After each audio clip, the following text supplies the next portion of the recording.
네, 안녕하세요. 오늘은 지극히 작은 자 하나에게라는 제목으로 말씀을 나누겠는데요.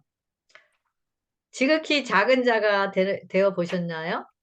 아니면 지극히 부유한 자가 되어 보셨나요? 저도 두 가지를 다 육적으로 다 경험을 해보았는데요.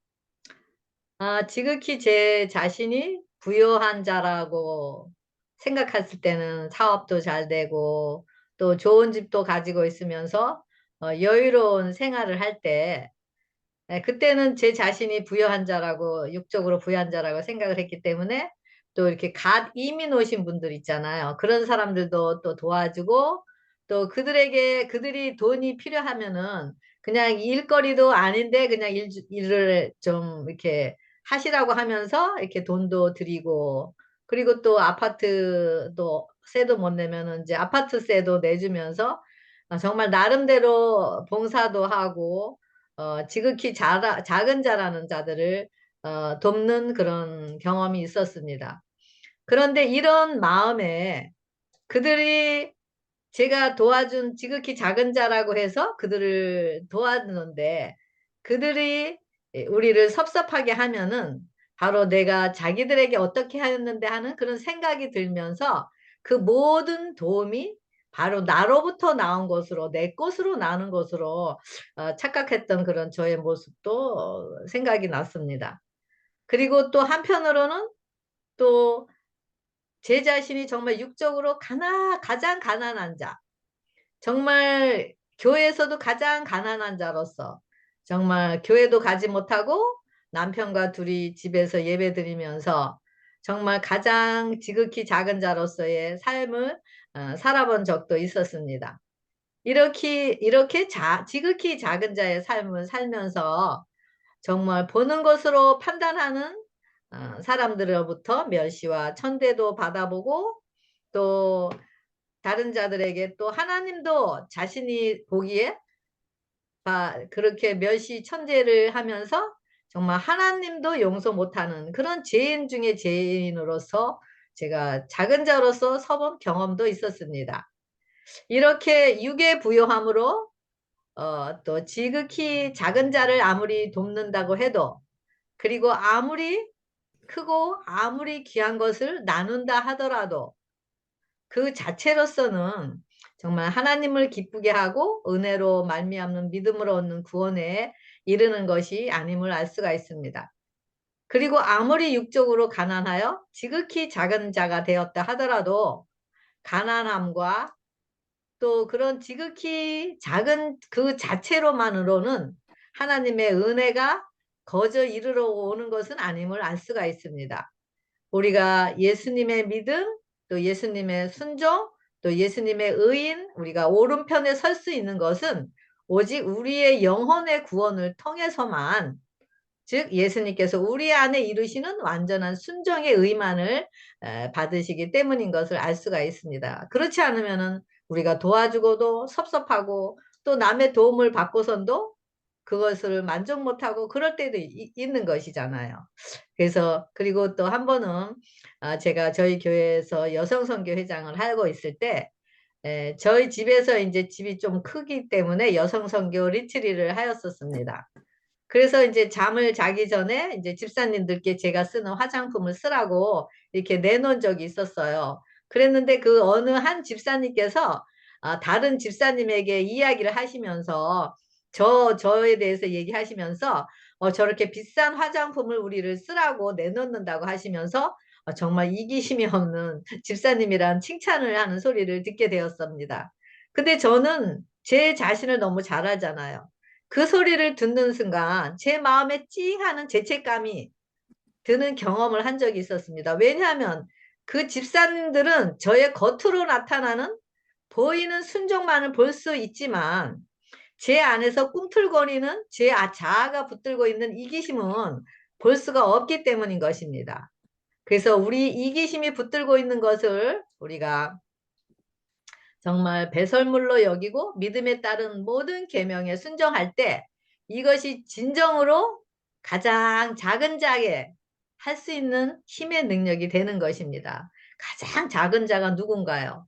바로 예수님 자신인 것입니다. 그래서 우리가 빈 마음속에 예수님을 모셨을 때 우리가 그런 가장 작은 자의 위치로서 또 다른 자들을 또 도울 수가 있는 것이 바로 이 가장 작은 자를 돕는 것이 바로 예수님을 돕는 것이라고 하는 그 말을 또 이루는 자들이 되는 것이죠.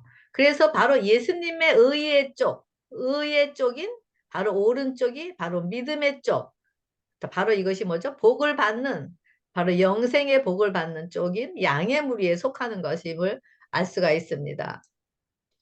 어느 목사님께서 말씀을 주실 때 이런 말씀을 하셨어요. 완전한 죄인이 되지 어설픈 죄인이 되지 말라는 말씀인데요. 정말 우리는 모두 어떤 면에서는 우리 자신을 바라볼 때 봉사하고 헌신하고 또 우리 것을 나누면서 사랑을 하기 때문에 이런 것들을 통해서 어떤 면에서는 우리가 자신이 정말 의인이라고 생각하게 될 때가 있습니다. 그리고 또 어떤 면에서는 또 우리가 겉으로 나타나는 죄를 짓고 했을 때는 또 죄인인 것 같고, 그래서 우리는 어떤 면에서는 그리고 잘하고 어떤 면에서는 죄인이야. 그렇기 때문에 그렇지만은 어설픈 죄인이 아닌 우리가 죄인은 완전한 죄인, 죄의 본질이라는 것이죠. 그래서 또 의인은 또 완전한 의인이라는 것이죠. 그래서 이것이 이런 바로 의인과 죄인은 누가 우리 안에 주인으로 사는 것이나 따라서 결정이 되는 것입니다. 우리가 잘하고 봉사를 잘하고 나누기 때문에 우리가 의인인 것이 아니라 바로 우리 자신이 선한 행위를 했기 때문에 바로 우리가 응? 선한 자가 또 의인인 선한 자고 의인인 것이 아닌 것이고 우리의 동기 바로 우리는 그럴지라도 우리가 거듭나지 않으면 우리의 동기는 이기심이기 때문에 죄의 본질을 가진 자로서 우리가 본질로서 나누는 것이기 때문인 것입니다. 그래서 바로 이렇게 우리 본질이 아직 거듭나지 않은 상태로서는 왼쪽에 있는 자들, 즉 생명을 받지 못한 자들이 못하였기 때문에 그 생명을 나누지 못하는 자들, 즉 예수님을 나누지 못하는 자들이라고 얘기하고 있습니다. 그리고 의인은 내가 착하고 봉사하고 선한 일을 해서가 아니라 내 주체가 아닌 우리 안에 내 뜻대로 내 생각대로 만사가 이루어질 때 만족을 얻는 부요함인 아닌 예수님의 생명이 내 안에 들어오셨기 때문에 바로 이신과 자아가 죽고 바로 예수님의 생명이 우리 안에 들어오셨기 때문에 예수님의 의인 완전한 순종이 이루어지고 이런 자들이 예수님으로 인해서 의인이라고 부르게 되는 것입니다. 그래서 이런 의인과 죄인은 바로 누가 우리 안에 임재해 계시냐에 따라서 알 수가 있습니다. 그래서 그 생명의 의인 사랑은 성령으로 나누기 때문에 바로 이것이 하나님께서 기뻐 받으시는 예배이고 이런 자들이 바로 복을 받는 자들, 즉 오른편에 은혜의 왕국과 은혜의 왕국을 이 땅에서 사는 자들이고 이런 자들이 이제는 미래의 영광의 왕국에 들어갈 자들이라고 말씀하고 계십니다. 그래서 이런 근원적인 본질을 이야기하지 않으면 우리는 계속 우리 자신이 주체가 되어서 행위적인 것으로만 우리가 구원을 이루려고 하고 또 하나님을 기쁘게 하려고 하면서 전혀 하나님의 기뻐하시지 않는 예배를 우리가 드리는 그런 또 상황으로 나아가게 되겠죠. 그래서 우리가 이렇게 회개와 제사함에 대한 은혜로 얻는 믿음이 없이 행하는 모든 것은 바로 예수님을 무시하고 비난하고 또 영접하지 하는 것이라고 이야기하고 있습니다. 그래서 우리를 이렇게 낮은 곳으로 바로 가난한 곳에 처하게 하시면서 고난과 역경을 허락하시는 것은 바로 영적으로 가난한 자리, 즉 심령이 가난한 자리에 우리가 이르게 하고 그래서 예수님과 하나됨으로 그 은혜가 커서 나와 같지 않은 자들이라도 정말 하나님의 은혜로 품을 수 있고 그럴 때 우리는 보는 대로 판단하지 않고 예수님의 눈으로 판단하면서 지극히 작은 자인 예수님께 빚진 자로서 다른 자들에게도 빚을 나누는 자로서 대하게 하기 위한 것이 바로 하나님의 뜻인 것을 알 수가 있습니다. 그래서 여기 보면 마태복음 25장 40절에 뭐라고 되어 있냐면 임금이 대답하여 이르시되 내가 진실로 너에게 이르노니 너희가 여기 내 형제 중에 지극히 작은 자 하나에게 한 것이 곧 내게 대하여 한 것이라고 하고 있습니다. 그래서 여기 보면은 그리고 또 마태복음 5장 19절에는 그러므로 누구든지 이 계명 중에 지극히 작은 것 하나라도 버리고 또 그같이 사람을 가르치는 자는 천국에서 지극히 작다 일컬음을 받을 것이요 라고 되어 있고 그 다음에 누구든지 이를 행하며 가르치는 자는 천국에서 크다 일컬음을 받으리라 그랬어요. 그래서 여기 정말 천국에서 지극히 작은 자는 뭐라 그랬죠? 계명 중에 지극히 작은 것 하나라도 버리지 않고 다 지키는 자, 온전한 순종을 이야기한다라고 이야기하고 있잖아요. 그래서 예수님께서 바로 부유한 자로서 가난하게 사신 것은 바로 우리를 부욕해 하기 위함이라고 이야기하고 있습니다. 그래서 이 예수님을 영접한 자는 심령이 가난한 자로서 성령의 전으로 예수님의 은혜를 나누는 자가 되는 것입니다. 바로 이런 자들은 가장 높은 자리인 하늘 보좌에 앉게 되는 특권을 누리게 될 것입니다. 예수님은 지극히 작은 자에게 한 것이 곧 내게 한 것이라고 말씀하시면서 바로 지극히 작은 자가 바로 예수님 자신이라는 것을 알 수가 있습니다. 오늘 교과 공부를 통해서 우리가 어떤 선택을 하고 어떤 운명을 또 그 선택에 의해서 어떤 운명을 맞이해야 하는 것에 대해서 말씀의 은혜를 나누어 보도록 하겠습니다.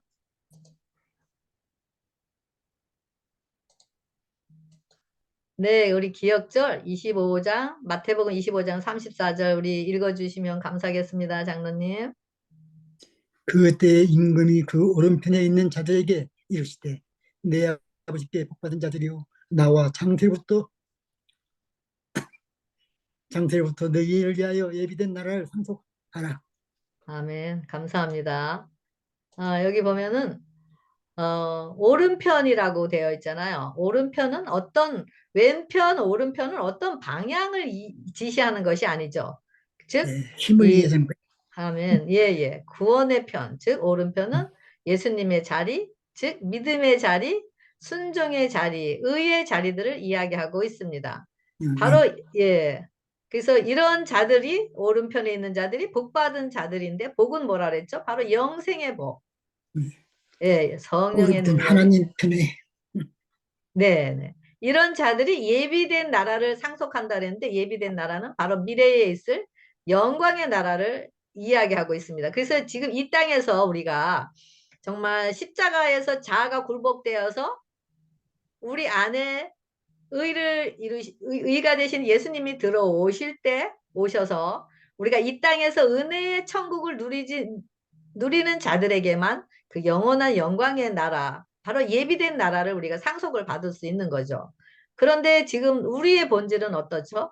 우리의 본질은 다 태어나면서부터 왼쪽이지 오른편 자리에 이룰 수 없는 자들, 바로 구원에 이룰 수 없는 자들인 것입니다. 그래서 죄인이 우리는 네, 맞습니다. 죄인이기 때문에 죄의 본질을 가지고 있기 때문에 그래서 우리는 다른 사람들을 도와주었는데 바로 그들이 우리를 섭섭하게 하면 도와준 것을 또 후회할 때도 있고 또 그것은 또 어떤 도와준 것만큼 나에게 그 대가가 돌아오지 않을 때 또 내 의를 드러내기 바로 이렇게 인간적인 면을 나타나는 것 바로 이것이 우리의 본질의 모습인 것입니다. 그리고 왼편에 있는 우리들은 다른 사람들의 실수와 잘못과 죄들을 그냥 봐줄 수가 없어요. 왜냐하면 정죄하고 비난하고 용서받을 수 없는 죄인으로 생각을 하게 됩니다. 왜냐하면 아직 하나님의 용서의 은혜를 경험하지 못하였고 자신이 바로 가장 가난한 자인 것을 모르기 때문인 것입니다. 자신이 부유한 자이기 때문에 자신의 눈에는 그 모든 행하는 것들이 다 비난하고 업신여기고 조롱하게 되면서 죄인이라고 바로 바리새인들과 같이 죄인이라고 업신여기게 되고 바로 뭐라 그러죠? 바로 하나님께 저주받아서 저런 죄를, 저런 어려움을 짓고 있다라고 생각을 하기 때문인 것입니다. 하지만 우리가 하나님의 이런 우리가, 이런 본질을 가진 우리가, 다시 말하면 왼편에 있는 우리가 바로 하나님의 말씀이 이끄는 대로 따라가면서 우리가 순종함을 드러낼 때 성령의 감동으로 우리는 우리 자신의 진정한 모습을, 우리의 진정한 모습이 바로 가난하고 지극히 작은 자가 바로 우리 자신이었다라는 것을 알게 됩니다. 이럴 때 우리가 우리 자신이 지극히 가난한 자, 바로 그런 지극히 가난한 자가 됐을 때 바로 예수님을 영접하게 되고, 그랬을 때 우리는 그 예수님으로 인해서 부유한 자로서, 예수님께서 부유한 자로서 가난하게 되신 그 예수님의 사랑과 은혜로 바로 다른 자들에게 또 나눌 수가 있고, 또 그래서 아무리 다른 자들이 실수를 하거나 잘못을 범하거나 아무리 인간적인 눈으로 용서하지 못할 그런 상황에 있다 할지라도 그런 부유한 자리에서 그들을 정죄하는 것이 아니라 가장 낮은 자리에서, 바로 예수님 자리에서 우리의 심령이 낮아져서 자신이 받은 은혜로 그들을 그들을 감싸 안고 그 사랑의 은혜로 그들을 정말 하나님의 생명을 나누면서 그들을 회복해 하는 그런 역사를 할 수가 있는 것이죠. 이것이 바로 생명을 받은 자만이 생명을 나누게 되는 바로 사랑의 순환의 법칙인 것입니다. 그래서 여기 오른쪽은 바로 신의 능력, 즉 은총 혹은 구원의 자리라고 하는데요. 이 예비된 나라, 여기 기억절에 나와 있는 예비된 나라는 바로 영광의 왕국, 바로 구원의 자리인 오른편이 예수님이 통치하는 자리를 이야기하고, 이런 자들이 복을 받은 자들이라고 얘기하고 있습니다. 그래서 은혜의 왕국이, 진리더라. 예, 예, 맞습니다. 그래서 이 영광스러운 본체는 불쌍한 죄인을 사랑하셨으며 스스로 종의 형체를 취하셨고 또 사람을 위해 고통당하시고 죽고자 하셔서 그 예수님께서 그런 인간으로 오셔서 정말 죽기까지 복종하시면서 이루어 놓으신 그 갈바리 십자가의 능력 때문에 우리가 본질은 지금 현재 우리가 오른 왼쪽에 있는 그런 본질을 갖고 있다 할지라도 우리가 십자가의 능력을 믿음으로 받아들인 자들에게는 우리가 오른쪽에 이인 예수님 편에 서서, 예수님의 믿음의 편에 서서 우리가 구원에 이르는 자들이 될 수 있다라는 것을 이야기하고 있습니다. 우리 여기 보면은 영감의 글에 자 우리는 내적인 믿음을 가지고 있는가? 그것은 우리에게 달려 있다. 말세에 당하여 두 부류의 사람이 있다. 왼편에 분리된 사람을 그분은 염소라고 부르고 오른편에 분류된 사람은 그분께서 양이라 부르신다. 모든 영혼은 그리스도를 개인의 구주로 믿으면 구원을 받을 것이다. 여기 내적인 믿음이 바로 뭐라 그랬죠? 바로 우리 나중에 오른편이라 그랬어요. 그 왼편은 염소인데 바로 우리를 그리스도를 개인의 구주로 믿음으로 받아들이는 자들이 바로 오른편인 바로 어, 양의 양의 무리에 드는 거라고 이야기하고 있고요. 또 여기도 보면은 저희가 그리스도의 사업을 행하는 동안 예수께서는 그들에게 필요한 것을 공급해 주실 것이다. 그리고 예수께서 그들에게 배 오른편에 그물을 던지라고 명하시는 데는 한 가지 목적이 있었다. 그 편 해변에 당신이 서 계셨다. 그것은 믿음의 편이었다. 여기서도 아멘. 마찬가지죠. 오른편이 바로 믿음의 편이라고.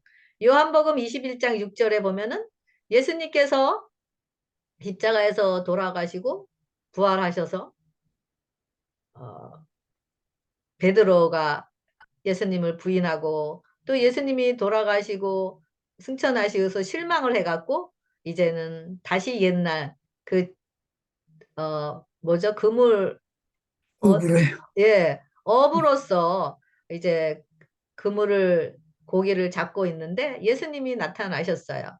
그러면서 배 오른편에 던지라고 이렇게 이야기하십니다. 그랬을 때 그 오른편 쪽이 바로 믿음의 편이라고 이야기하고 있습니다. 우리는 우리의 상식, 우리의 계산, 우리의 정신을 넘어서 말씀에 의지하여 굴복하여 행하는 믿음의 편이 바로 옳은 편이라고 합니다.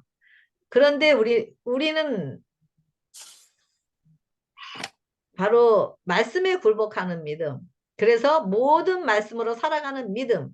바로 즉 우리 안에 성령님께서 내재하심으로 말씀을 우리를 통해서 이루시는 것만이 말씀이 육신이 될 수 있는 바로 성령이 다스리면서 행하시는 일들인 것을 볼 수가 있습니다. 그래서 지금 왼편은 바로 염소의 편, 바로 믿음이 없는, 믿음에 따른 순종이 없는 것, 의의가 없어서 생명이 없어서 나눌 수 없는 것이고, 오른편은 믿음의 편으로서 순종이 되어지는 것, 그래서 의를 나눌 수 있는 것, 그런 것을 제가 지금 설명을 하고 있습니다. 여기는 왼편인데 왼편에 있는 자를 뭐라 그랬죠?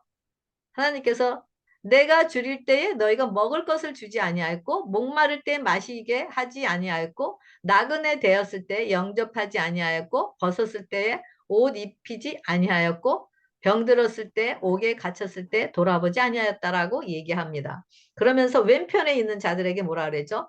저주를 받은 자들아 나를 떠나 마귀와 그 사자들을 위하여 예비된 영영한 불에 들어가라. 영영한 불에 들어가라고 얘기하고 있습니다. 이거는 이제 마지막 심판 때에 바로 염소들이 왼편을 이야기하고 있는데 이 왼편은 보이지 않는 말씀을 의지하는 것이 아니라 보이는 것인 상식과 자기 생각과 전통을 더 의지하면서 말씀에 순종할 수 없는 자들, 즉 말씀을 받아들이지 않는 자들을 이야기하고 있습니다. 그래서 말씀은 믿는 것이 아닌 자기 취향대로 신앙을 하면서 자기 만족의 신앙을 하고 누리는 자들, 바로 이런 것이 왼편에 있는 자들. 그래서 이런 자들은 자신은 죄인이 아니에요.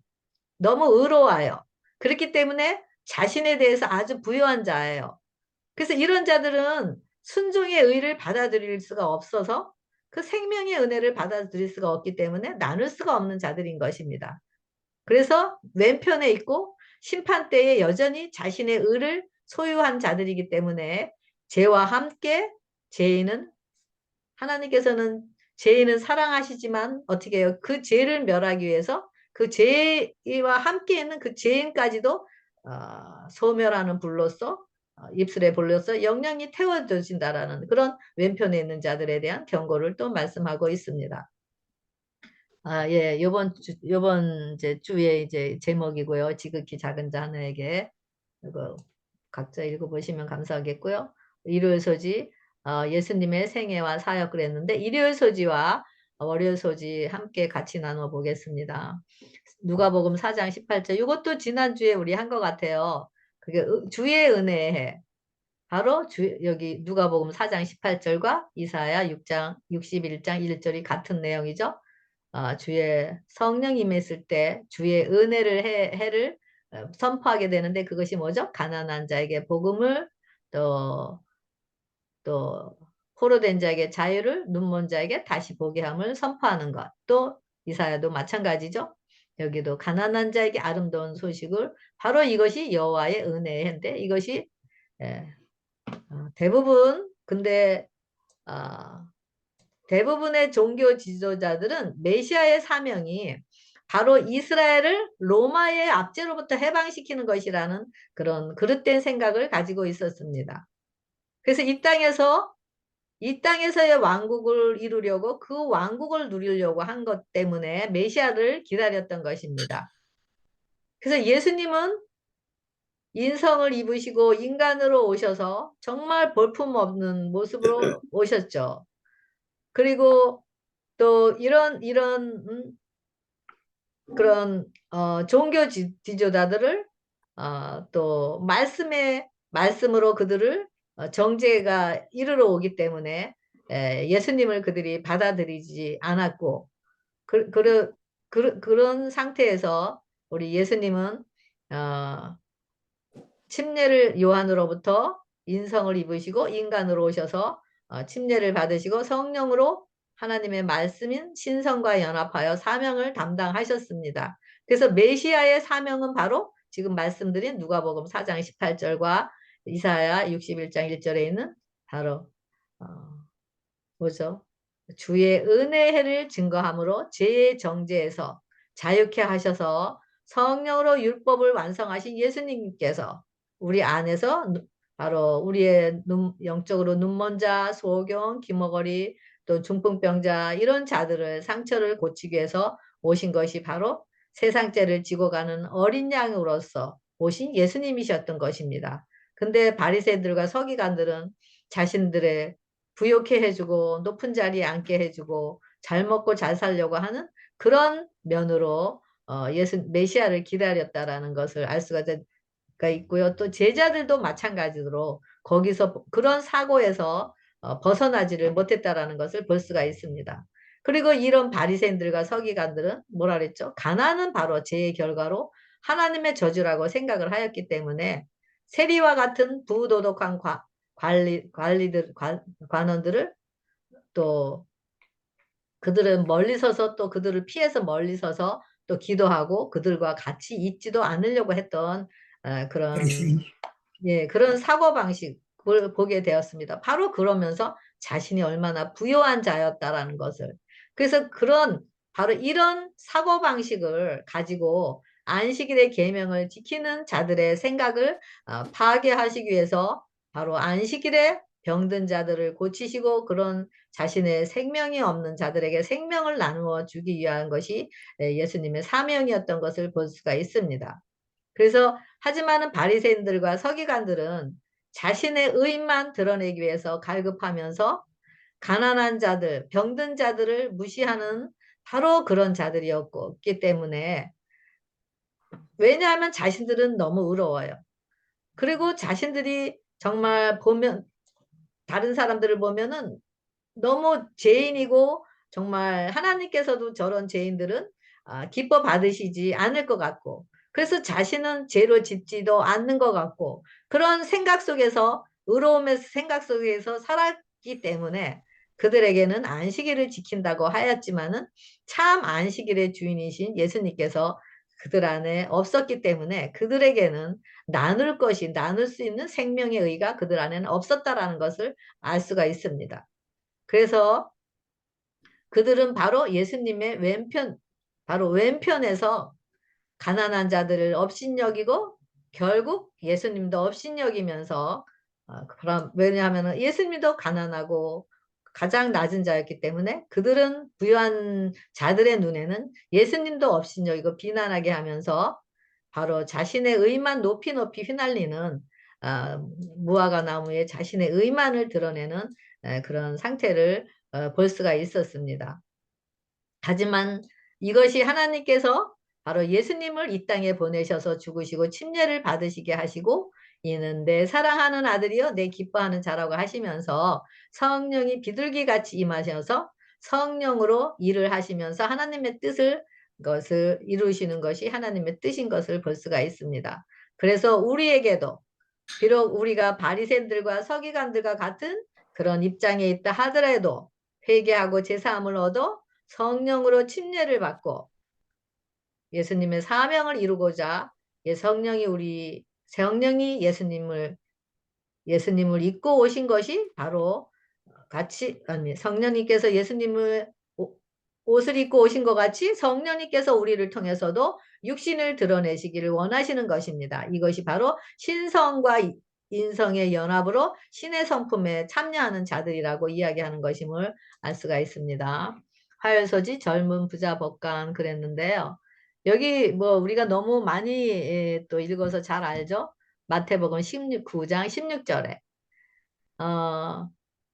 여기 바로 주께 와서 뭐라 그러죠? 선생님이여 내가 무슨 선한 일을 하여야 영생을 얻으리까 그래요. 그랬더니 계명을 지키라 그래요. 그랬더니 다 지켰다라 그래요. 이 모든 것을 내가 지켰사오니 아직도 무엇이 부족하니까 아주 자신은 다 내 지켜서 수혜를 봐라. 예, 부족한 것이 없다라고 이야기해요. 그럴 때 예수님께서 뭐라 그랬죠? 내 소유를 팔아 가난한 자들에게 주라. 그리하면 하늘에서 보화가 내게 있으리라. 가난한 자들에게 자신의 소유를 나눠주지 않으면은 하늘의 보화가 그에게 임할 수가 없어요. 왜? 너무 부유하기 때문에 채워질 수가 없어요. 하늘의 보화로. 이 땅의 것으로 부유하기 때문에. 바로 뭐죠? 의가 없다라는 거죠. 믿음이 없고 순종이 없고 완전한 의가 없다라는 거. 다시 말해서 이 부자 법권은 자아 굴복이 없다라는 것. 바로 십자가가 없기 때문에 바로 회개하고 제사함을 입어 성령의 임재가 없다라는 것을 볼 수가 있습니다. 그래서 여기서 소유를 다 팔아. 내가 가진 모든 소유를 팔 때 내가 네 안에 들어가서 내 것으로 나누겠다라는 내 의로서 나누고 믿음에 따른 순종으로 우리 사랑을 나누겠다라는 그 예수님의 마음인 것을 볼 수가 있습니다.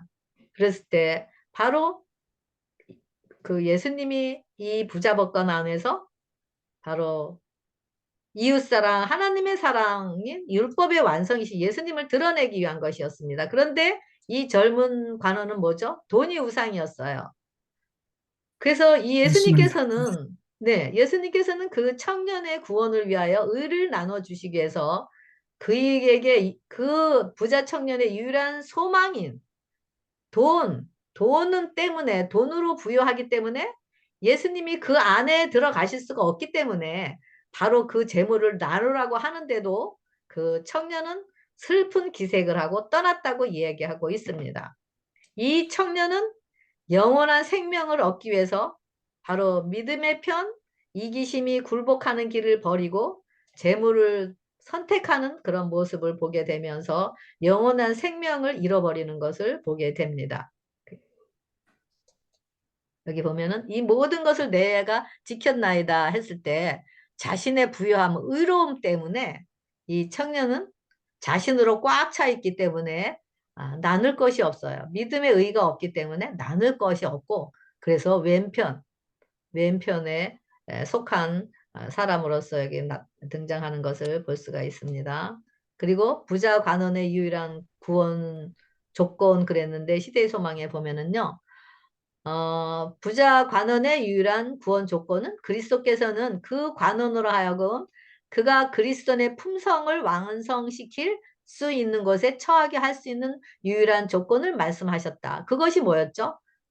바로 내 소유를 다 팔으라고 얘기했어요. 그것이 바로 예수님의 의가 그 안에 청년 안에 들어가서 바로 예수님의 그 품성의 의를 드러낼 수가 있기 때문에 그런데 이 말씀을 받아들이고 순종하는 것만이 관원을 구원할 수 있는 유리한 길이었는데 이 관원은 어떻게 되죠? 모든 것을 내가 지켰다라고 대답은 하였지만 그러나 그리스도께서는 그의 마음속에 있는 병적인 요소 바로 그 돈을 욕심, 사랑하는 그 마음 네 그것을 선택함으로 그는 결국 예수님을 예수님께서 떠나감으로 구원에서 멀어지고 그래서 왼쪽에 왼쪽 편에 속한 자로서 드러나는 것을 알 수가 있습니다. 예, 우리 또 삭개오인데요. 누가복음 19장 4절에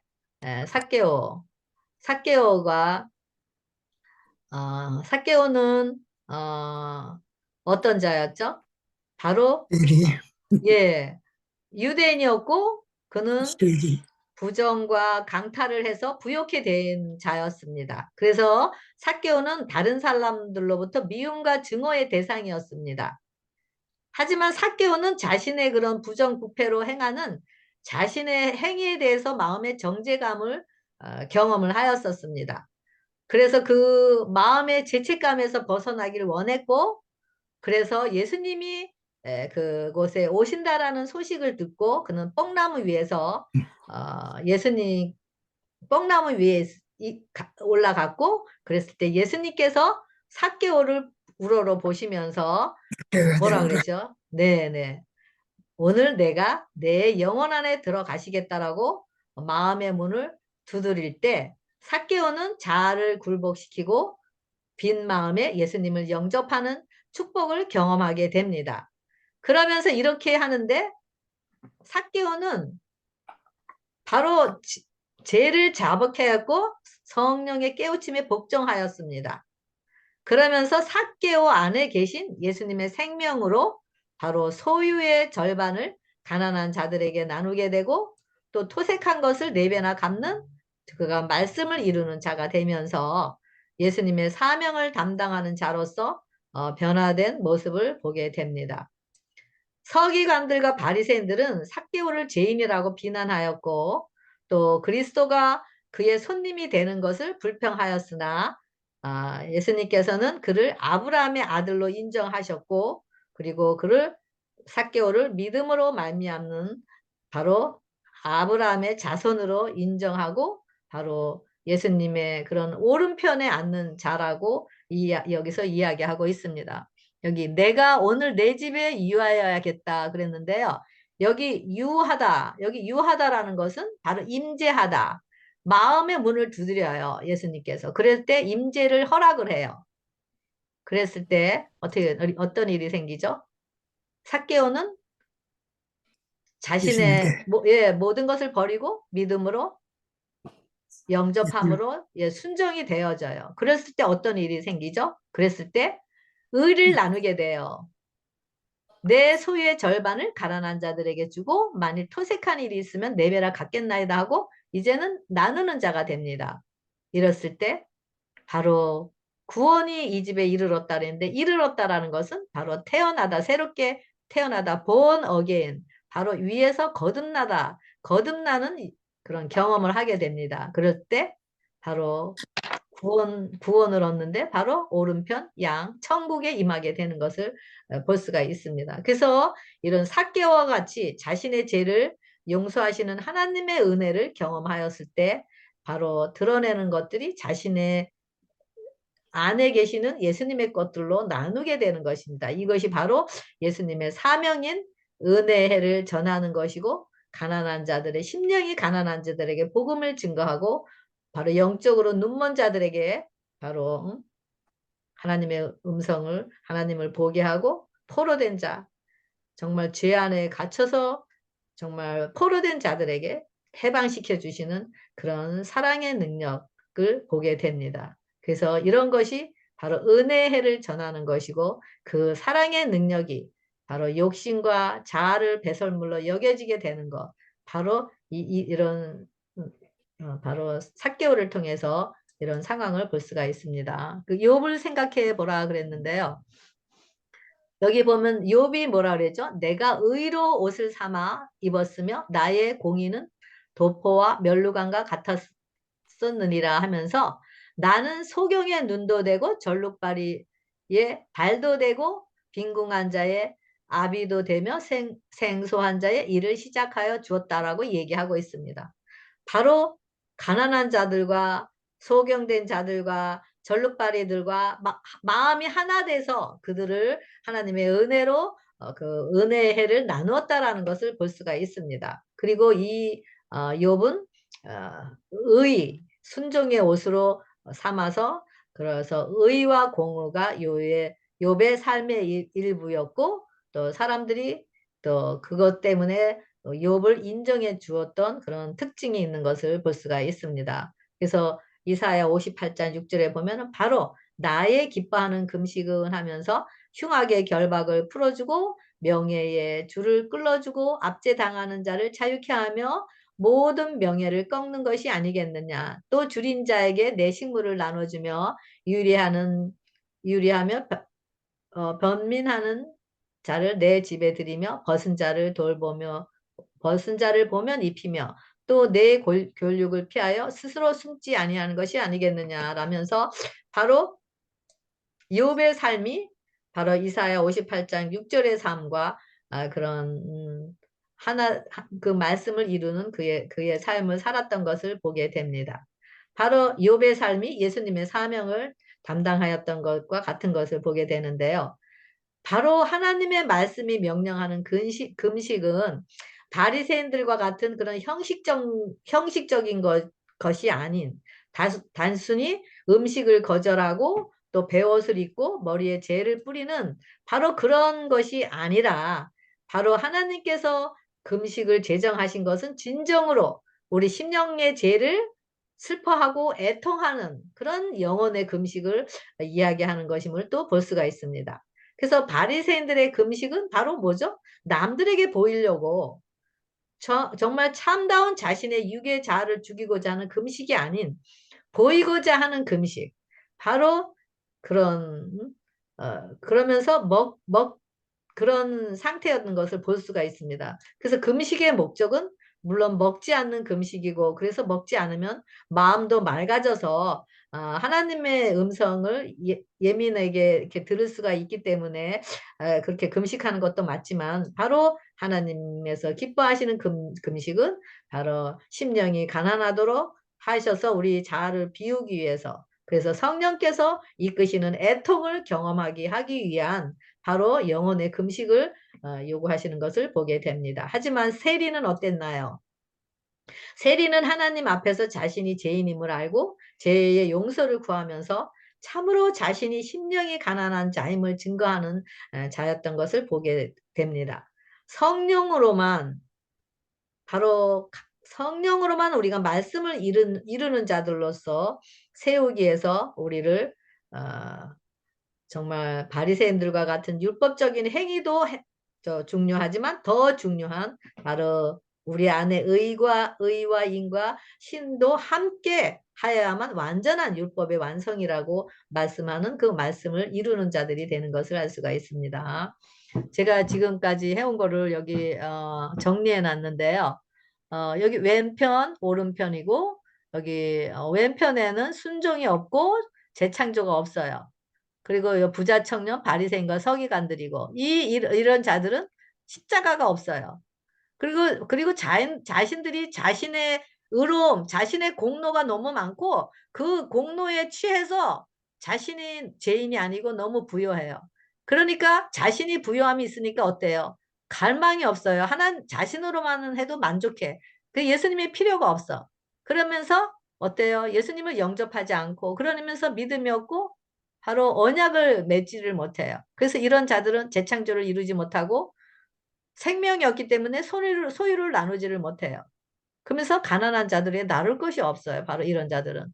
그런데 바로 이런 자들이라 할지라도 아직 은혜의 기간이 남아있잖아요. 바로 우리 죄의 본질이 이런 자들이지 할지라도 십자가의 은혜를, 용서의 은혜를 경험하고 자아가 굴복된 자들은 바로 오른편, 바로 오른편인 바로 순종의 편, 재창조의 편, 바로 삭개오와 세리 같은 사람이죠.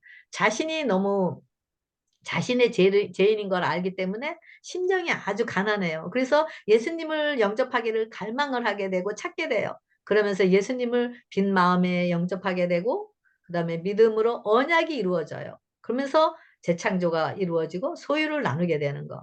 그래서 성령으로 사랑을 나누는 것. 예수님의 사명을 감당하고 가난한 자들에게 나눌 수 있는 것이 바로 이런 자들인 것이죠. 그래서 바로 이런 자들에게 성령의 능력으로 우리의 말씀이 육신이 돼서 우리를 거처로서 예수님을 증거하게 되고 하나님의 나라가 어떤 것인지를 보여주게 되고, 바로 이 땅에서 은혜의 천국을 누리게 되고, 그러면서 바로 오른편 은혜의 왕국, 바로 이것이 복되고 영광의 나라에 이르는 것을 설명하고 있습니다. 아멘. 네, 아멘이죠. 예. 그래서 계시록 3장 14절에 보면 라오디아 교회의 사제에게 편지하기를, 이거 한번 장로님께서 읽어주시면 감사하겠습니다. 다른 분 읽어보세요. 네, 조금 읽어주시면 감사하겠습니다. 여기 시간이 가니까요. 그럼 제가 읽겠습니다.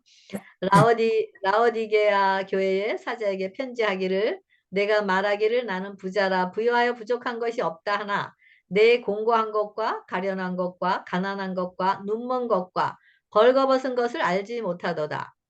그 다음에 19절에 무릇 내가 사랑하는 자를 책망하여 징계하노니 그러므로 내가 열심을 내라 회개하라.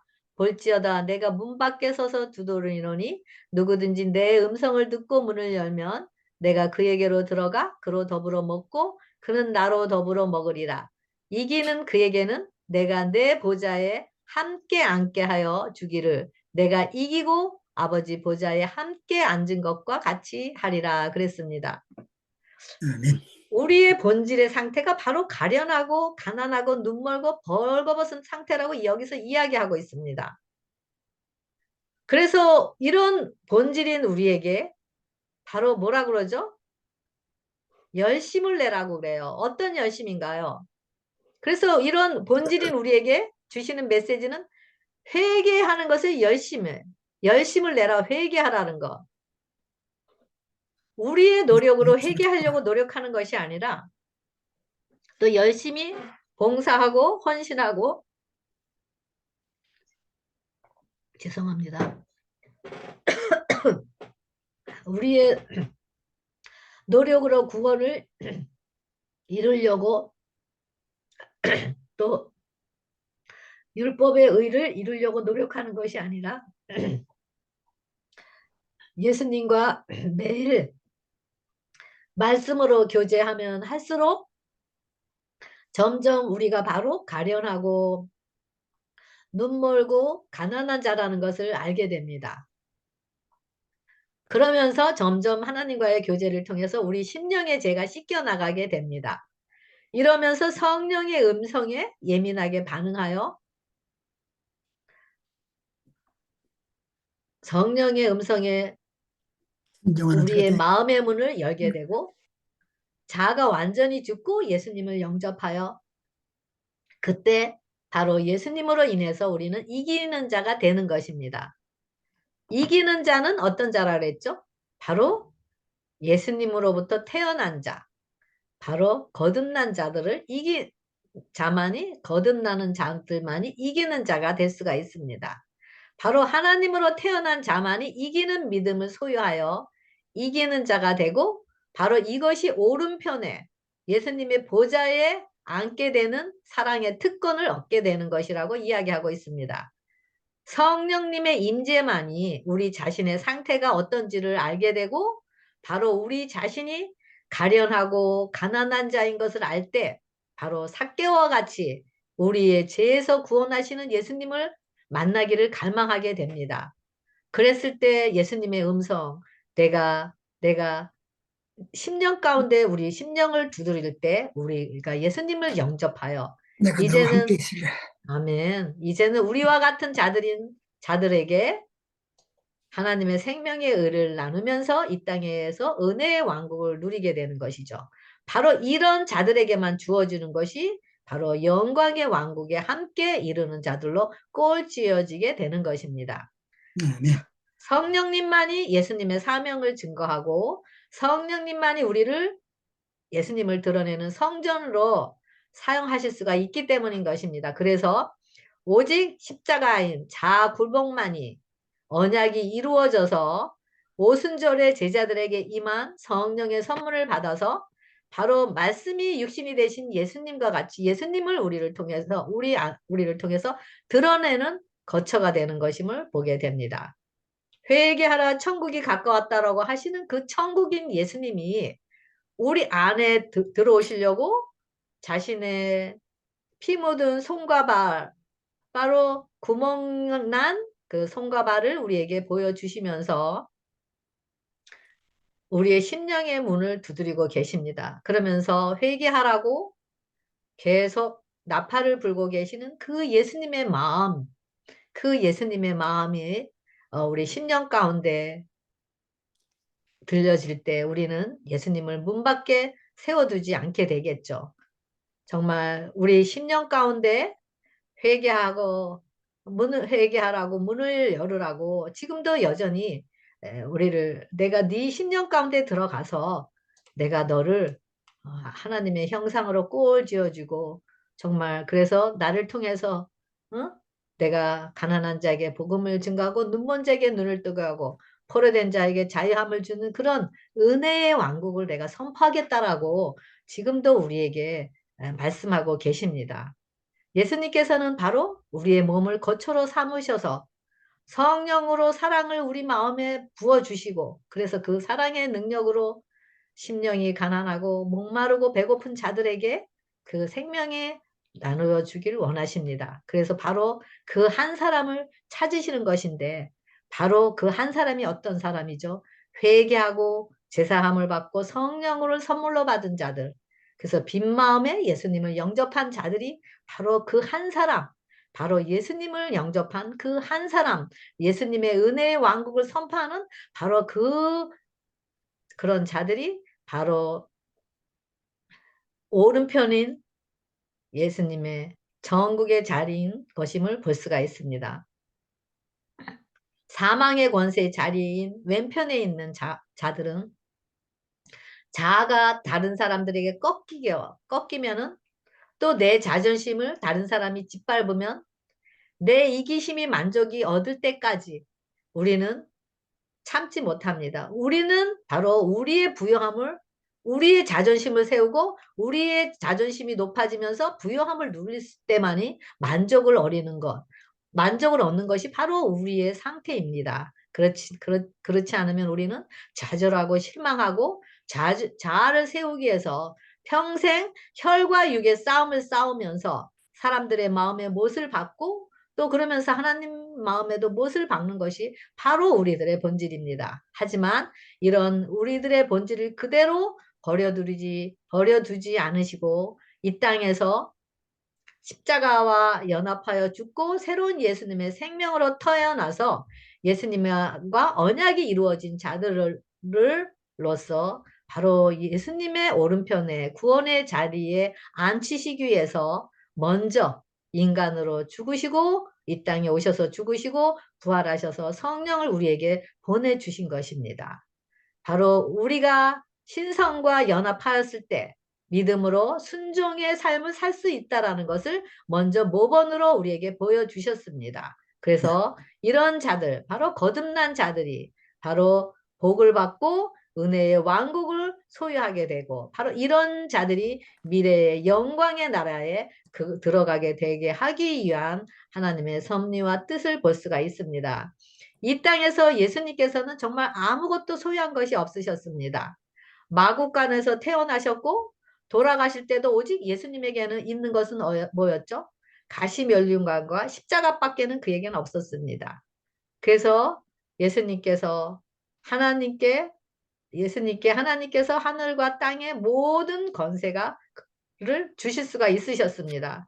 바로 아무것도 없는 굴복된 마음, 자아 희생의 마음, 바로 이런 심령 안에 정말 말씀의 권세로 성령으로 이기고 승리하면서 정말 외부로부터 오는 권세로부터 이기면서 영의 싸움을 싸울 때 우리의 영혼은 치유를 받게 되고 그 말씀의 은혜인 성령의 검으로 선한 싸움을 싸우게 됩니다. 정말 여호와의 손이 짧아진 것이 아닙니다. 이제는 하나님의 말씀이 우리에게 응하시려고 우리를 죄에서 이끌어내시고 같은 고난과 풍랑을 통해서 우리에게 자신을 주시고자 하시는 하나님의 마음인 것을 볼 수가 있습니다. 민수기 11장 23절에 여호와의 손이 짧아졌느냐 내가 이제 내 말이 내게 응하는 여부를 보리라고 말씀하셨습니다.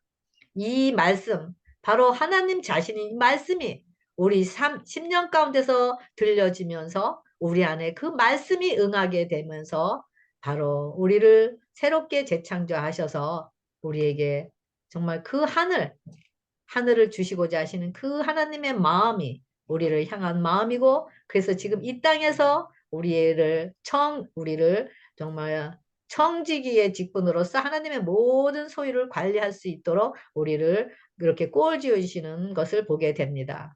이런 말씀들이 이런 오늘 나누신 이 말씀들이 바로 여러분과 제 삶 속에서 이루어지기를 기도하면서 그래서 다른 자들에게도 우리가 지극히 작고 지극히 낮은 자로서 예수님을 우리 안에 그런 예수님의 마음을 알고 그런 예수님의 생명을 다른 자들에게 나누는 또 여러분과 제가 되길 바라면서 모두 교과 공부를 마치도록 하겠습니다. 감사합니다.